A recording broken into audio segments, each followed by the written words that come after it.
Welcome to Penrose Learning, where we make understanding easy. In this video, I will explain how to get TradingView Premium with a 50% off discount. To begin, always check the official TradingView website for current promotions. They frequently offer discounts, especially during major sales events like Black Friday or year-end sales. Also, look for special offers through their partners or affiliates. These are often the best ways to secure a significant price reduction. To actively find these valuable discounts, start by regularly visiting the promotions section on the TradingView website. Subscribing to their official email newsletter is also crucial, as exclusive offers are often sent directly to subscribers.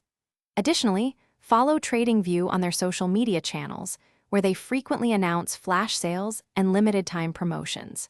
Staying informed is key to saving money.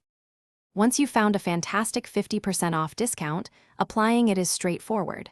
First, select your desired TradingView Premium plan and add it to your cart.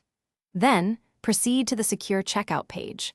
Look for a field labeled promo code or discount code and carefully enter your code there. Ensure the discount is applied before finalizing your purchase to see the reduced price. Beyond the 50% off, there are more ways to maximize your savings. Often, choosing an annual subscription over a monthly one provides a better overall rate. Keep an eye out for bundle deals that might include TradingView Premium with other valuable trading tools or services. Finally, always utilize any available free trials to ensure the premium features meet your needs before making a long-term commitment. Thanks for watching. If this was helpful, leave a like and consider subscribing. See you next time.